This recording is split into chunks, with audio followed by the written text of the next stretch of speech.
క్రీస్తునందు ప్రియమైన సంగమ, ఆత్మదేవుని ఆత్మ శక్తిని బట్టి, ఆత్మదేవుని మహాకృపను బట్టి నేటి దిన ఉదయకాల సాయంకాల ఆరాధనలో మహాదేవుడు మనకు అనుగ్రహించినటువంటి అద్భుతమైన శక్తివంతమైన ఆశీర్వాదకరమైన బట్టి మనము దేవునికి ఎంతగానో వందనస్తులం అవుతున్నాం. మహాదేవుని మహాకృప సిద్ధీకరింపజేశారు. ఆత్మదేవుని ఆత్మశక్తి బలపరిచి భద్రపరిచారు. నూతనమైన అనుభవాలతో కూడిన జీవితాల్ని మనందరికీ దయచేశారు. మహాదేవుడు ఈ దినమునకై మనకు అనుగ్రహించినటువంటి వాక్య భాగము లూకా సువార్త 2వ అధ్యాయములో ఉన్న కొన్ని సత్యాలను మనం ఈ దినమును నేర్చుకుందాం. మహాదేవుని యొక్క మహాకృపను మనం మహాదేవుని యొక్క మహాశక్తిని మనం పొందుకొని దేవుని రీతిలో అందరం మాట్లాడినటువంటి కొన్ని మాటలను మనం గ్రహిస్తాం. ఇక్కడ రాసినటువంటి 2వ అధ్యాయంలో 1 నుంచి 14 వచనముల వరకు మీరు చూసినప్పుడు గురించి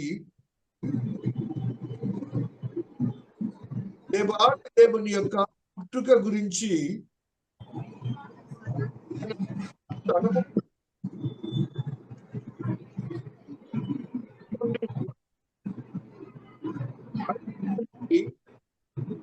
దేవదూతల సహాయము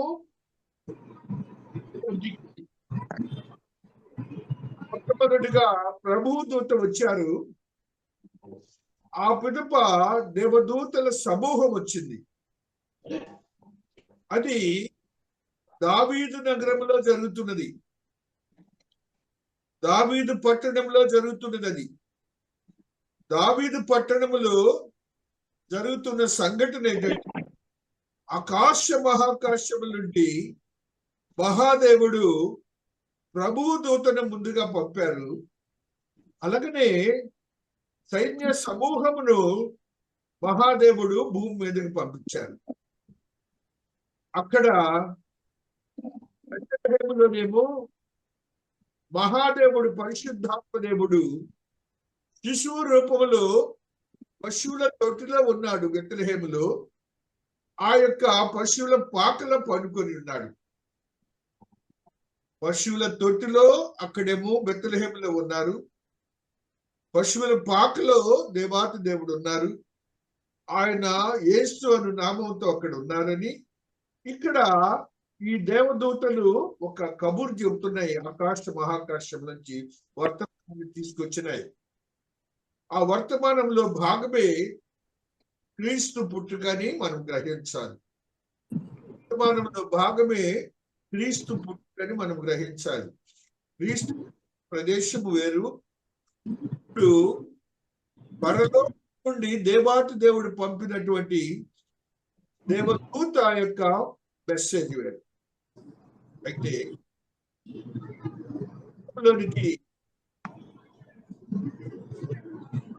యేషోబు ఈయన దాసురాలు భార్యలు ఇరువురు కూడా సెన్సస్ లోనికి వాళ్ళ నామములు రాయటానికి వచ్చారట. వారి ఇరువురు కూడా ప్రజా సంఖ్యలో వాళ్ళ రాయించుకోవటానికి వారు వచ్చారు. వారు వచ్చి ఆ ప్రాంతంలో ఉన్నటువంటి ఆ సెన్సస్ లో వాళ్ళ నామములు లిఖించుకొని ఉన్నారట. చూడండి, 2వ అధ్యాయము 1-2 వచనాలని ముందుగా చదువుకుందాం. ఆ దినములలో సర్వలోకమునకు ప్రజా సంఖ్యం రాయవలెనని కైసారు వలన ఆజ్ఞాయను. ఇది కురేనియా సిరియల్ దేశమునకు అధిపతి అయినప్పుడు జరిగిన మొదటి ప్రజా సంఖ్య. దావీదు వంశములోను గోత్రములోను పుట్టినవాడు కనుక తనకు ప్రదానం చేయబడిన గర్భవతి అయి ఉండిన మరియతో కూడా ఆ సంఖ్యలో వ్రాయబడుటకు గలిలయలోని గజరేతు నుండి యూదయలోని బెత్లెహేము అనబడిన దావీదు ఊరికి వెళ్ళెను.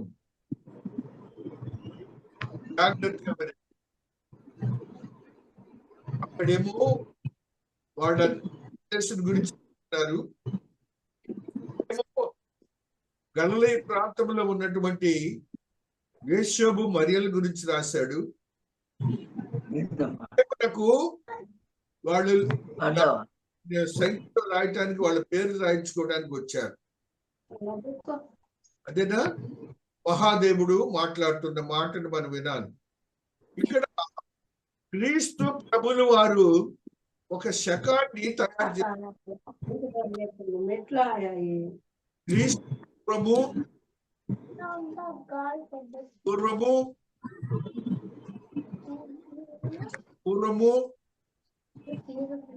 క్రీస్తు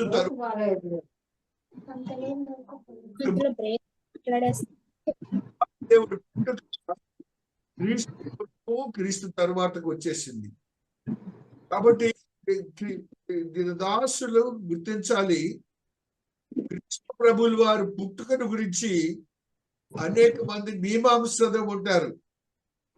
వారందరూ కూడాను బిఫోర్ క్రైస్ట్, ఆఫ్టర్ క్రైస్ట్ అనే మాటలతోనే మనం ఏడి అనే మాటతోనే మనం చూస్తుంటాం. ఆయన పుట్టిన సంవత్సరములో ఆయన పుట్టినటువంటి సంవత్సరం గురించే మాట్లాడుతుంటారు. కాబట్టి ఇక్కడ నీ దేవుడు పుట్టినటువంటి సంవత్సరంలో ఈ దినమున మహాదేవుడు అనుగ్రహించిన కృపను మనం చూస్తూ వస్తున్నాం. దేవాతి దేవుడు పంపినటువంటి గాబ్రియల్ దూత, ప్రభు దూత అంటే మీరందరూ గుర్తించుకోండి, ప్రభు దూత గాబ్రియల్. గాబ్రియల్ దూత ఎవరు?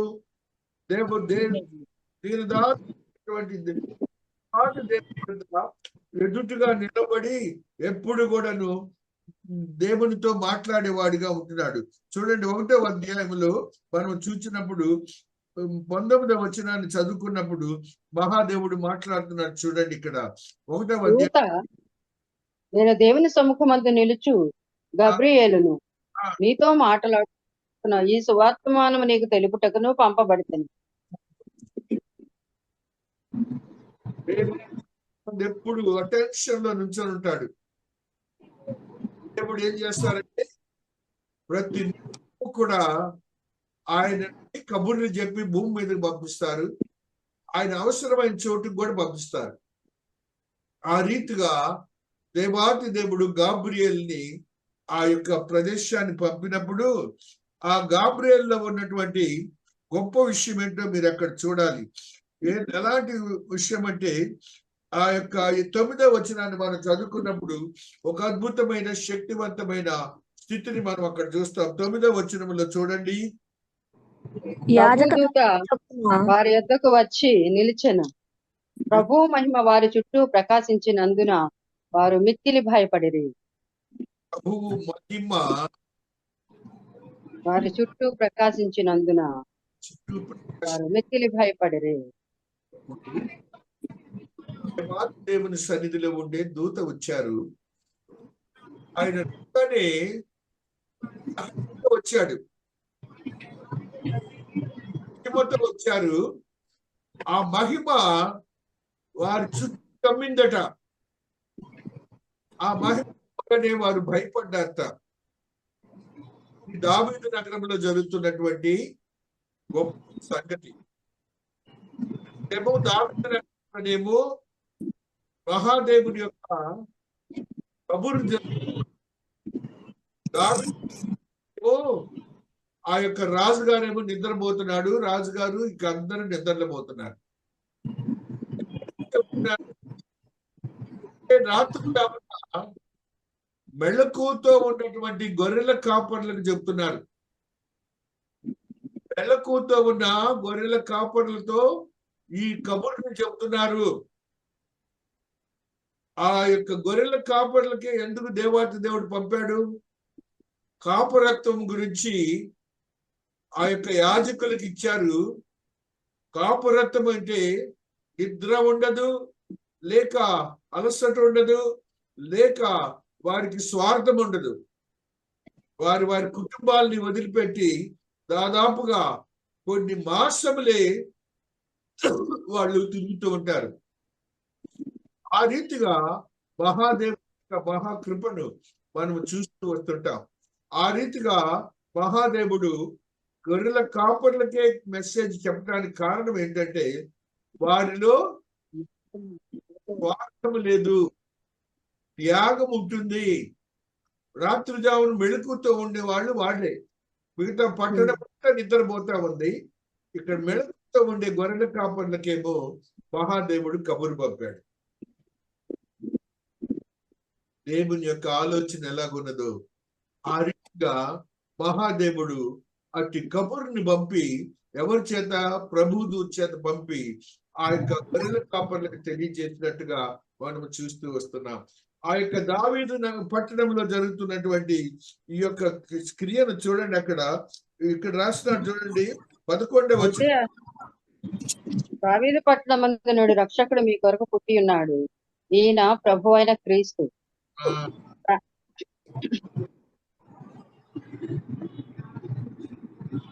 దావీదు పట్టణమందు రక్షకుడు మీ కొరకు పుట్టి ఉన్నాడు, ఈయన ప్రభు అయిన క్రీస్తు. వాళ్ళకి కబుర్ దేవుడు చెప్పిస్తుంది. అవతలేమో పరమ నుంచేమో దావీదు నగరంలోనికి ఈ యొక్క గొప్ప శక్తివంతమైన స్థితి వస్తున్నది. ఆ ఎవరు ఆ గొర్రెల కాపర్లంటే? వాళ్ళందరూ సిరియా దేశం నుంచి వచ్చినటువంటి గొర్రెల కాపర్లు. అక్కడి నుంచి గొర్రెలు వచ్చినాయి.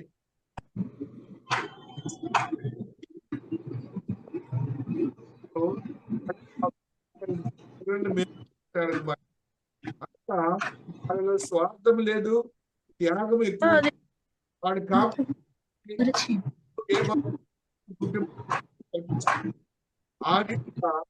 ఆ దేవత దేవుడు అంటున్నాడు, గొర్రెల కాపరి ఎలాగైతే ఉన్నాడో సంఘం కూడా వాళ్ళ గురించి అలాగ ఉండాలంటాడు దేవుడు. అందుకని వారితో పోల్చి దేవాతి దేవుడు మనకి అనుగ్రహించాడు. మనమందరం చాలని ఆత్మదేవుడు మాట్లాడుతున్నాడు. తర్వాత చూడండి, అక్కడే మహాదేవుడు మాట్లాడుతున్నటువంటి మాట 14వ వచనాన్ని మనం చదువుకున్నప్పుడు, సర్వోన్నతమైన స్థలముల్లో దేవునికి మహిమయు ఆయనకిష్టులైన మనుషులకు భూమి మీద సమాధానమును కలుగునుగాక అని దేవునికి స్తోత్రము చేయుచుండెను. ఎవరంటే వాళ్ళు 13వ వచనం చదవరా తల్లి. వెంటనే పరలోక సైన్య సమూహము ఆ దూతతో కూడా నుండి దూత వచ్చారు, గాబ్రియల్ దూత. తర్వాత పరలోక సైన్య సమూహము ఎంతమంది తెలుసా అండి మీకు? 6,000 దేవదూతలు భూమి మీదకి దిగాయండి. 6,000 సమూహం అంటారు. ఆ సమూహం దగ్గర సమూహాలుగా దిగుతుంటారు. అనగా 6,000 దేవదూతలు ఆకాశం దేవుడు భూమి మీదకి పంపి వారితో చెప్తున్నారు. వారితో ఒక వర్తమానాన్ని చెప్తున్నారు. మనకి ఏమని చెప్తున్నారు చూడండి. ఆ వర్తమానము, సర్వోన్నతమైన స్థలములలో దేవునికి మహిమయు ఆయనకిష్టులైన మనుషులకు భూమి మీద సమాధానమును కలుగునుగాక అని దేవుని స్తోత్రము చేయుచుండెను. దేవుని యొక్క మహిమేమో మహాకాశం గురించి చెప్తున్నాడు. మనం బడిన వారందరికీ సమాధానం కలుగును. కాబట్టి మానవుడు ఏది లేదో దాన్ని దేవాతి దేవుడు తీసుకొని వచ్చారు. లేదు, మనకి శాంతి లేదు. ఈ లోకంలో మనకి ఏ మాత్రం కూడాను ఆశీర్వాదకరమైన స్థితిగతులు లేవు. యేసుక్రీస్తు ప్రభుల వారు భూలోకానికి రాకముందు సంఘటన మీరు చూస్తారు. చూడండి, అక్కడే మీరు చూసినప్పుడు మనం చూసినప్పుడు ఆత్మదేవుడు మాట్లాడుతున్నటువంటి మాటను మీరు గుర్తించాలి. 9 ప్రభు దూత వారి యొద్దకు వచ్చి నిలిచెను. ప్రభు మహిమ వారి చుట్టూ ప్రకాశించినందున వారు మిక్కిలి భయపడరు. ప్రభు దూత భయపడకుడి, అయితే ఆ దూత భయపడుకుడి, ఇదిగో ప్రజలందరికీ కలగబోవు మహా సంతోషకరమైన సువర్తమానము నేను మీకు తెలియజేయుచున్నాను. దావీదు పట్టణమందు నేడు రక్షకుడు మీ కొరకు పుట్టి ఉన్నాడు, ఈయన ప్రభు అయిన క్రీస్తు. దానికి ఇదే మీ కానవాలు. చూడండి, అక్కడ దేవాతి దేవుడు మాట్లాడుతున్నటువంటి మాటని ప్రభువు అనే దగ్గర అక్షరాలు ఎలాగ రాసిందండి? పెద్ద అక్షరాలు, నల్ల అక్షరాలు అది గుర్తించాలి మీరు. ఆ ప్రభువు అనగానే ఎవరు ప్రభువు? దేవాతి దేవుడు ప్రభు అయి ఉంటారు. ఆయనను గురించి రాసినప్పుడు ప్రత్యేకంగా మనం లిఖించి ఆయనను గణపరచాలని ఈ మాటల ద్వారా మనం గ్రహించాలి. అందులో అంత మాత్రమే కాకుండా ఆయనకున్నటువంటి యోగ్యకరమైన స్థితి, మహిమ,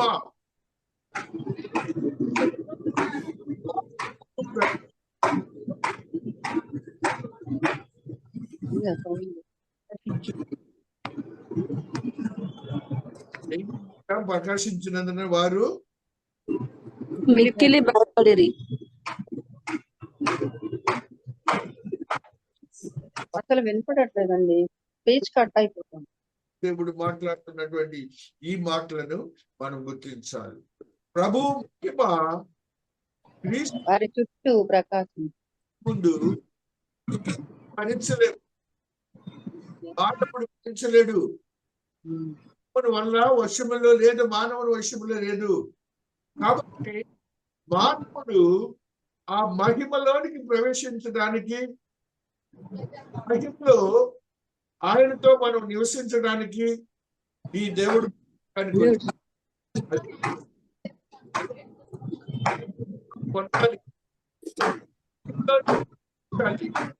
ఆ మహిమలో నీవు ఉండాలి. ఆ మహిమని యొక్క రేపటి ఉంటుందని దేవాతి దేవుడు తెలియజేస్తున్నాడు. రేపటి తెలియజేస్తున్నాడు. దేవాతి దేవుని యొక్క దేవుని మహాశక్తిని బట్టి మనము ఈ యొక్క మహిమను గొర్రెల కాపర్లు అయినటువంటి వారే కాదు, భక్తుడు కూడా భరించలేకపోయాడు. భక్తుడు కూడా ఆ మహిమను భరించలేకపోయాడు. ఆ కొన్ని వచనాలను మనము పరిశుద్ధ గ్రంథం నుంచి చదువుకుందాం. నిర్గమకాండము 40వ అధ్యాయము 34వ వచనాన్ని మొట్టమొదటిగా చదువుకుందాం.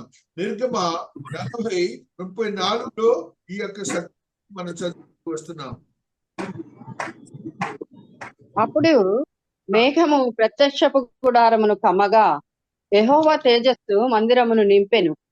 ఆ మేఘము మందిరం మీద నిల్చుట చేత మందిరము యెహోవా తేజస్సుతో నిండెను గనుక మోషే ప్రత్యక్షపు గుడారములోనికి వెళ్ళలేకుండెను.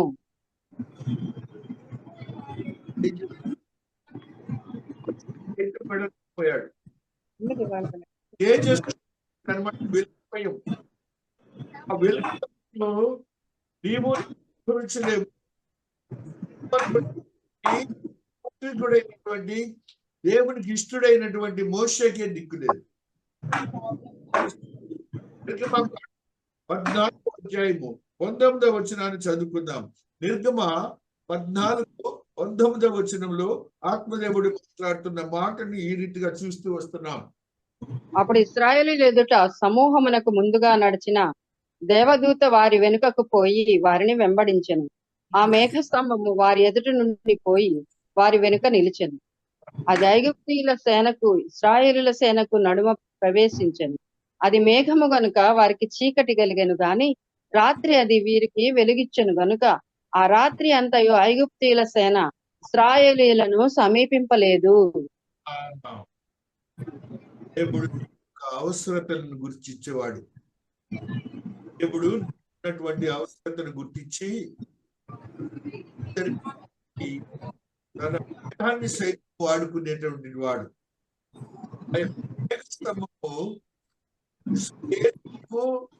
మరియు ఐగుప్తీయులకు మధ్యన ఉందిట.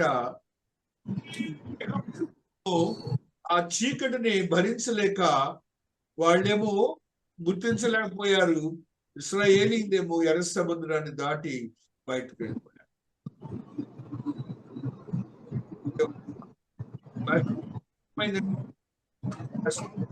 19:20 కూడా 19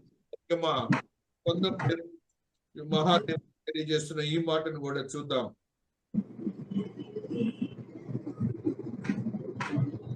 యెహోవా సీనాయి పర్వతం మీదికి అనగా ఆ పర్వత శిఖరం మీదికి దిగి వచ్చెను. యెహోవా పర్వత శిఖరం మీదికి రమ్మని మోషేను పిలువగా మోషే ఎక్కిపోయాను. అప్పుడు యెహోవా ప్రజలు చూచుటకు యెహోవా యొద్దకు హద్దు మీరి వచ్చి వారిలో అనేకులు నశింపకుండునట్లు నీవు దిగిపోయి వారికి ఖండితముగా ఆజ్ఞాపించుము. మరియు యెహోవా వారి మీద పడకుండునట్లు యెహోవా యొద్దకు చేరు యాజకులు తమ్ము తామే పరిశుద్ధపరచుకొనవలెనని మోషేతో చెప్పగా దేవుడు మాట్లాడుతున్నాడు. పాపంతో నింపబడిన మానవాడికి కూడాను దేవుడి యొక్క మహిమలోనికి వెళ్ళటానికి, మహిమను చూడటానికి అర్హత ఉంటారు.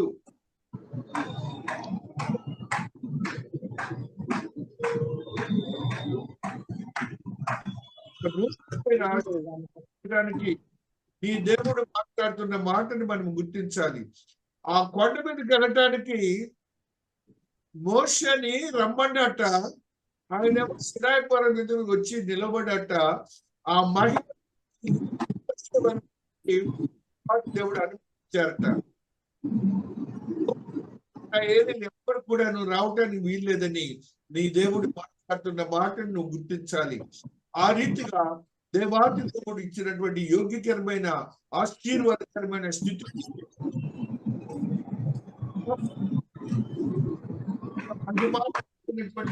ఆ తేజస్సులోనికి రేపు ప్రవేశించడానికి నీ దేవుడు వచ్చాడని నీవు గ్రహించాలి. దానిలో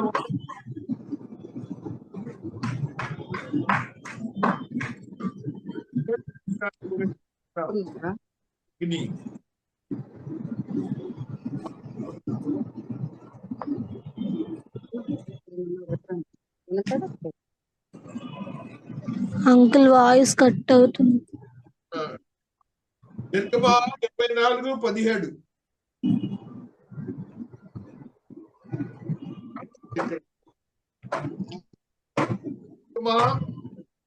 పోతపోసిన దేవతలను చేసుకొనవలదు. మీరు పొంగని వాటి పండుగ ఆచరింపవలెను. నేను నీకు ఆజ్ఞాపించినట్టు అబీబు నెలలో నియామక కాలమందు 7 దినములు పొంగని వాటినే తినవలెను. ఏలయనగా అబీబు నెలలో ఐగుప్తులో నుండి మీరు బయలుదేరి వచ్చిరి. ప్రతి తొలిచూలు పిల్లయు నాది. నీ పశువుల్లో తొలిచూలుదైన ప్రతి మగది దూడయే గాని గొర్రెపిల్లయే గాని అది నాదగును. గొర్రెపిల్లను ఇచ్చి గాడిద తొలిపిల్లను విడిపింపవలను. దాని విమోచింపని ఎడల దాని మెడను విరగదీయవలను. మీ కుమారుల్లో ప్రతి తొలిచూలు వాని విడిపింపవలను. నా సన్నిధిని వారు వట్టి చేతులతో కనబడవలదు. 33 మేఘంలో ప్రవేశించి కొండ మీదకి ఎక్కాను. మోషే కొండ మీద రేయింబవళ్ళు 40 దినములు ఉండే.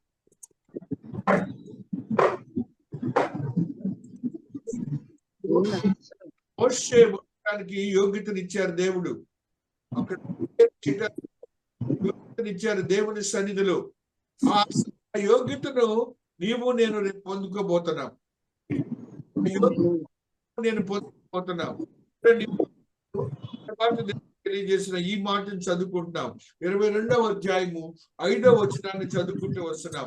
ప్రకటన 22:5లో సత్యాన్ని చదువుకుంటాం.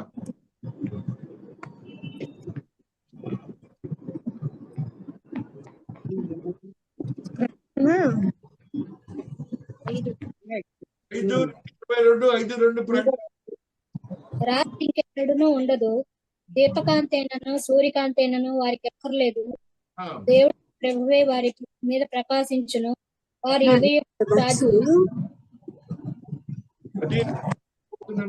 మనందరికీ ఆయనే ఆయన చంద్రుడు, ఆయనే వెలుగు, ఆయనే మహిమ, ఆయన మధ్యన నీవు ఉండటానికి నీ దేవుడు భూలోకానికి క్రిస్మస్ రూపంలో వచ్చారు.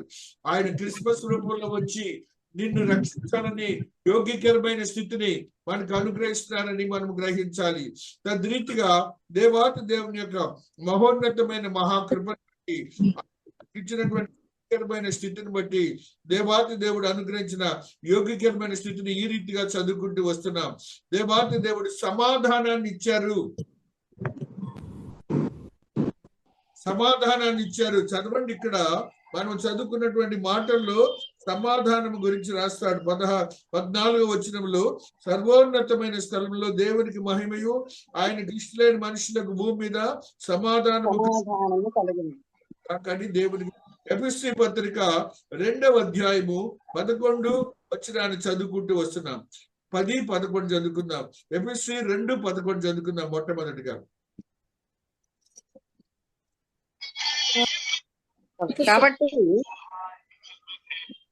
కాబట్టి మునుపు శరీర విషయంలో అన్యజనులై ఉండి శరీరమందు చేతితో చేయబడిన సున్నతి గలవారు అనబడిన వారి చేత సున్నతి లేని వారు అనబడిన మీరు ఆ కాలముందు ఇశ్రాయేలుతో సహపౌరులు కాక పరదేశులను, వాగ్దాన నిబంధనలు లేని పరజనులను, నిరీక్షణ లేని వారును, లోకమందు దేవుడు లేని వారై ఉండి క్రీస్తుకు దూరస్తులై ఉంటున్నారని మీరు జ్ఞాపకము చేసుకొనుడి.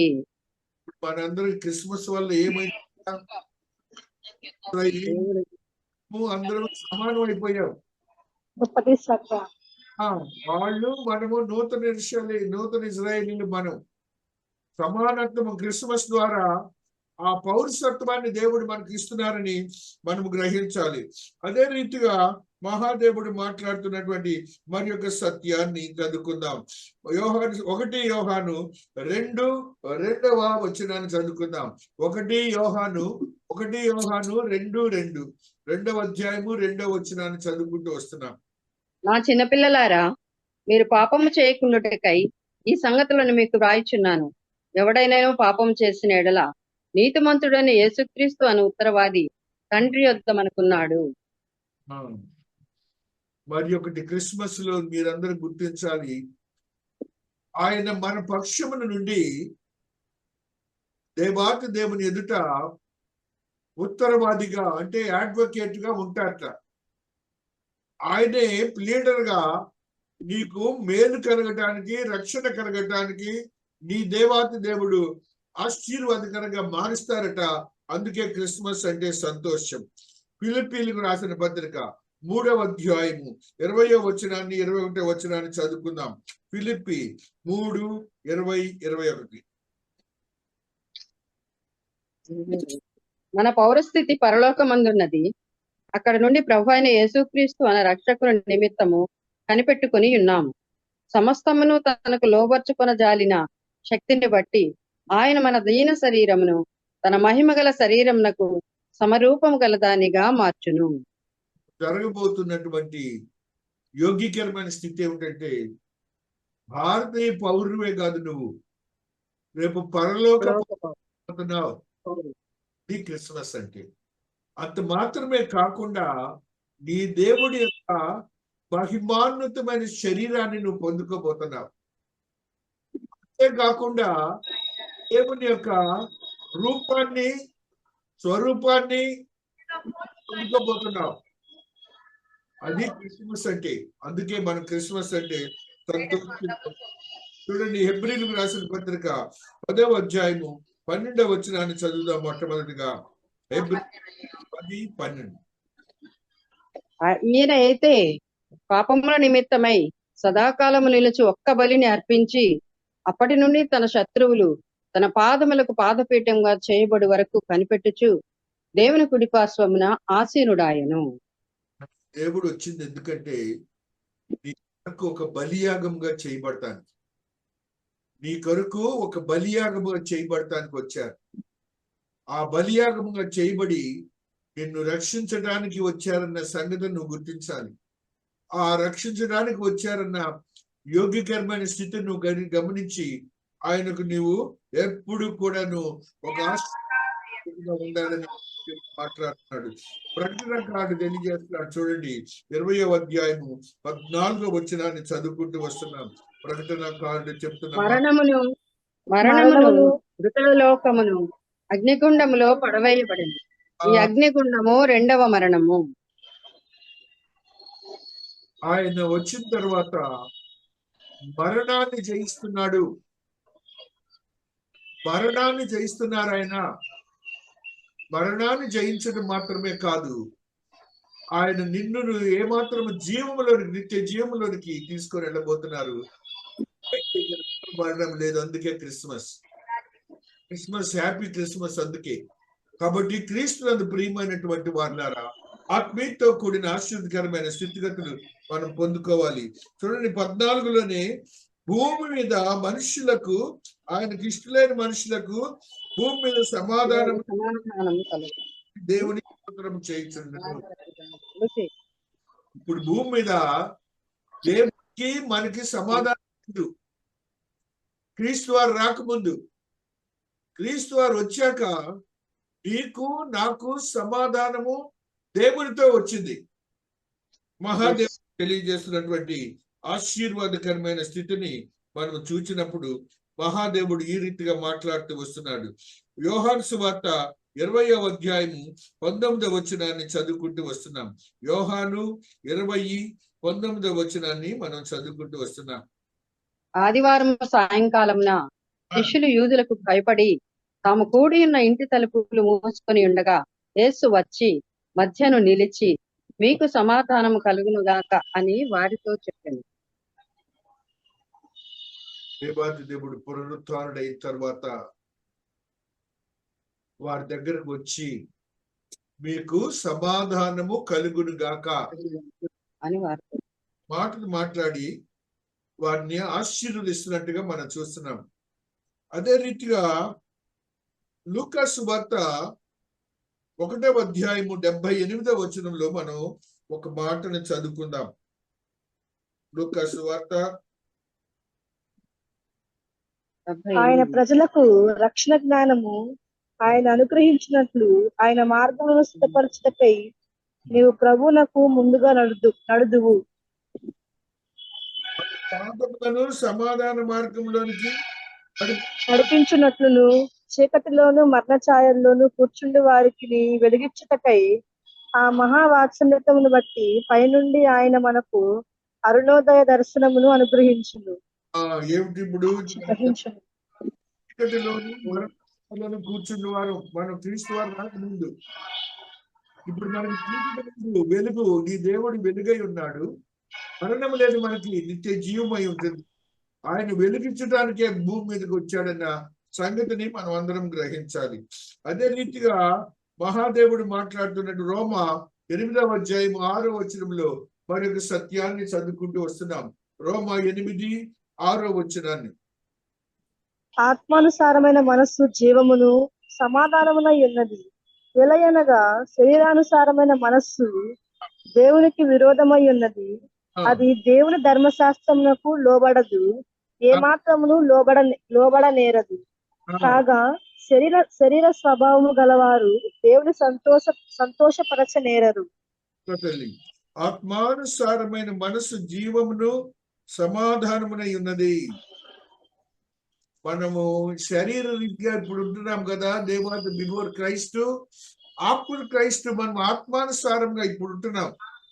పరిశుద్ధాత్మతో నింపబడిన వారముగా మనం అందరం ఉంటున్నామని గుర్తించాలి.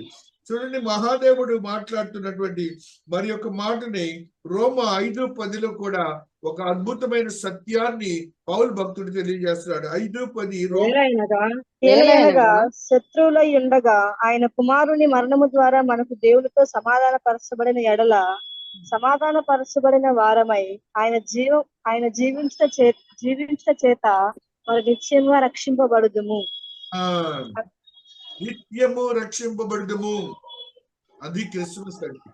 దానికే మనము దేవాతి దేవుని మహింపరిచే రీతిలో ఉంటున్నాం. 14:7వ వచనము రోమీలకు రాసిన పత్రికలో ఈ సత్యాన్ని కూడా చదువు. మనలో ఎవడును తన కోసమే బ్రతకడు, ఎవడును తన కోసమే చనిపోడు.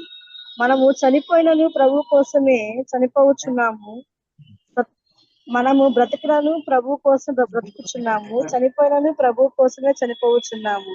కాబట్టి మనము బ్రతికినను చనిపోయినను ప్రభు వారమై ఉన్నాము. ఆ, రేపు నువ్వు ప్రభు వాడివిగా చెప్పబడటానికి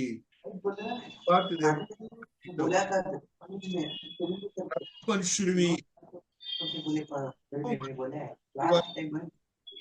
గలతీయులకు రాసిన పత్రిక 3వ అధ్యాయం కూడా మరి యొక్క సమాధానాన్ని చదువుకున్నాం.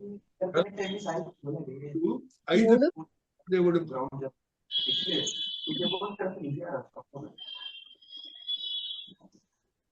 అంటే 5:3 3వ అధ్యాయము 5వ వచనం. 5వ వచనం. ఆత్మను మీకు ఆత్మను మీకు అనుగ్రహించి మీలో అద్భుతములు చేయించు వాడను ధర్మశాస్త్ర సంబంధమైన క్రియల వలనైనా లేక విశ్వాసంతో వినుట వలనైనా చేయించుచున్నాడు. దేవుడు అది అతనికి నీతిగా ఎంచబడింది. దేవుడు మాట్లాడుతున్న మాట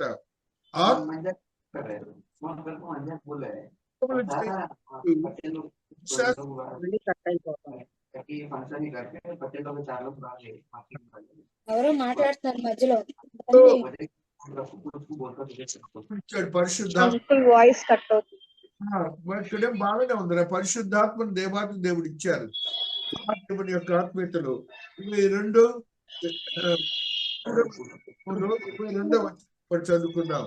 3వ అధ్యాయం 22వ వచనంలో మహాదేవుడు యేసుక్రీస్తు అందలి విశ్వాస మూలంగా కలిగిన వాగ్దానము విశ్వసించు వారికి గ్రహింపబడినట్లును లేఖనము అందరినీ పాపములో బంధించెను. బంధింపబడతామన్నాడు క్రీస్తు. మనం 23 చదివారు తండ్రి. విశ్వాసము వెల్లడి కాకమునుకు 23 ఇక ముందుకు 3:23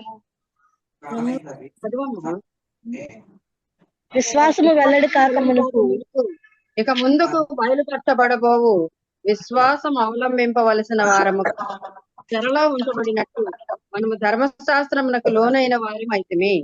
కాబట్టి మనము విశ్వాస మూలమున నీతిమంతులము తీర్చబడినట్టు క్రీస్తునొద్దకు మనల్ని నడిపించుటకు ధర్మశాస్త్రం మనకు బాలశిక్షకుడాయెను. ఆ రీతిగా మహాదేవుని దేవదూతలు 6,000 దేవదూతలకి స్తోత్రగానములు చేశారు. మరి నీవు ఎలా చేస్తున్నావు? నేను ఎలాగ చేస్తున్నాను? ఆత్మదేవుడు మాట్లాడు. 2 వాయిస్ కట్ అవుతుంది. క్రానికల్ దినవృత్తాంతములు 5వ వచనం. దినవృత్తాంతం 5వ అధ్యాయం చదువుకుంటున్నాను. 5వ అధ్యాయం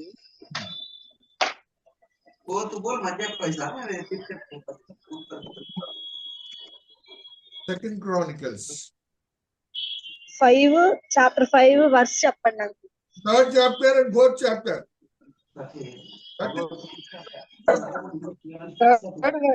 3:14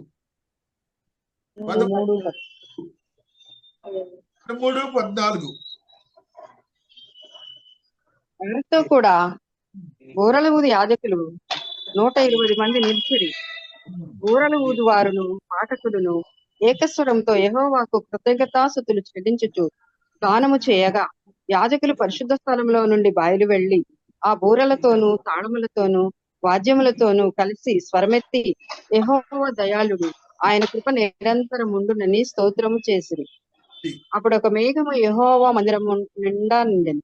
యెహోవా తేజస్సుతో దేవుని మందిరము నిండుకొనగా సేవ చేయుటకు యాజకులు ఆ మేఘమున్న చోట నిలవలేకపోయిరి. ఆ వర్షిప్ చేయాలి. మనం స్తోత్రగానములు చేయాలా. చర్చలో కూడా మీరు గమనించండి, ఎవరో క్వైర్ పార్టీయే కాదు, అందరూ కలిసి వర్షిప్ చేయాలా, స్తోత్రగానములు చేయాలి. అది మనం నేర్చుకోవాలి. అక్కడ 6,000 మంది దిగొచ్చి చేస్తున్నారు అక్కడ స్తోత్రగానం. ఇక దావీదు పట్టణం అంతా ఎంత గొడవగా ఉందో చూడండి. దావీదు పట్టణంలో వారందరూ మెలకుతో వచ్చి ఉంటారు. అదే రీతిగా యోహాన్ భక్తుడు రాసినటువంటి సువార్తలో 9:4 యోహాను 9:4 చదువుకుంటాం. యోహాను భక్తుడు 9:4.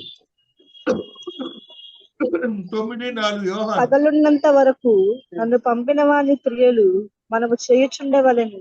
రాత్రి వచ్చుచున్నది, మనం పంపిన వాడి క్రియలు మనము చేయించుండవలను. రోమీలకు రాసిన పత్రిక 13:12 కూడా చదువుకుందాం.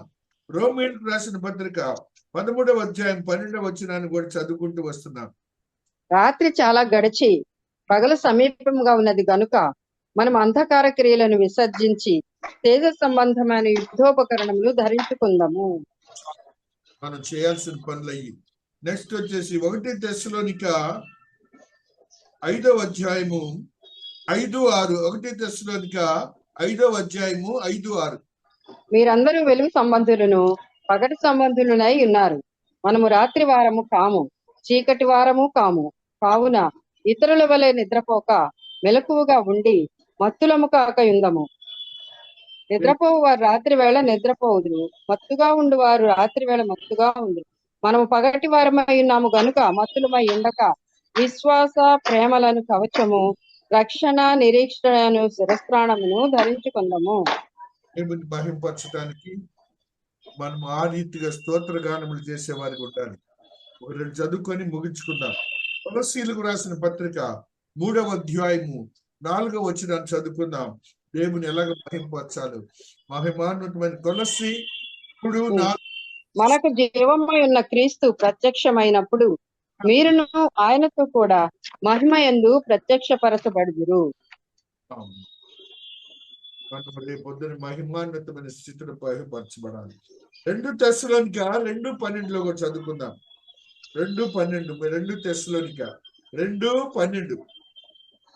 అబద్ధమును నమ్మునట్లు ఇందుచేత సత్యమును నమ్మక దుర్నీతి అందు అభిలాష గల వారందరూ శిక్షావిధి పొందుటకై అబద్ధమును నమ్మునట్లు మోసము చేయు శక్తిని దేవుడు వారికి పంపుచున్నాడు.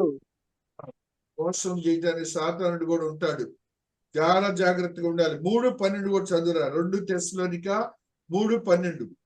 అటు వారు నెమ్మదిగా పని చేయుచు సొంతముగా సంపాదించుకొనిన ఆహారము భుజింపవలనని మన ప్రభు అయిన యేసుక్రీస్తు పేరట వారిని ఆజ్ఞాపూర్వకంగా హెచ్చరించుకున్నాము. మరలా రెవల్యూషన్ 14:3 ఒక సత్యాన్ని చదువుతాం. రెవల్యూషన్ 14:3. వారు సింహాసనము ఎదుటను ఆ 4 జీవుల ఎదుటను పెద్దల ఎదుటను ఒక క్రొత్త కీర్తన పాడుచున్నారు. భూలోకములో నుండి కొనబడిన ఆ 144,000 మంది తప్ప మరి ఎవరునూ ఆ కీర్తన నేర్చుకొనజాలరు. జరగాల్సిన స్థితి మీరు గుర్తించండి. ఆ స్తోత్ర గానాలు ఎందుకు చేశారంటే మనకి చేత కాదు, ఆయన గురించి ఇవన్నీ కూడా జరుగుతున్నాయి. ఆ రీతిగా రెవల్యూషన్ 19:6 చదువుకొని ముగించుకున్నాం. ప్రకటన 19:6లో ఉన్న ఈ సత్యాన్ని చదువుకొని ముగించుకుంటూ వస్తున్నాం. 19:6 రెవల్యూషన్. అప్పుడు గొప్ప జన సమూహపు శబ్దమును, విస్తారమైన జలముల శబ్దమును, బలమైన ఉరుముల శబ్దమును పోలిన ఒక స్వరము, సర్వాధికారియు ప్రభువునగు మన దేవుడు ఏలుచున్నాడు, ఆయనను స్తుతించుడి, గొర్రెపిల్ల వివాహోత్సవ సమయము వచ్చినది, ఆయన భార్య తను తాను సిద్ధపరచుకొని ఉన్నది గనుక మనం సంతోషపడి ఉత్సహించి ఆయనను మహిమపరచెదమని చెప్పగా వింటిని. మనం ఆయన మహిమపరిచే యోగ్య ఆ యొక్క క్రిస్మస్ మహిమపరిచే మనుషులుగా మనం ఉండాలి. ఆ సమాధానాన్ని దేవుడు ఇచ్చాడు. దూతలను దేవుడు భూలోకాన్ని పంపి దేవుడు ఇచ్చిన యోగ్యకరమైన స్థితిని గుర్తించాలని మహాదేవుడు తెలియజేస్తున్నాడు. దేవుడు ఈ పరిశుద్ధ వాక్యమును దీవించి ఆశీర్వదించును గాక. ఆమేన్.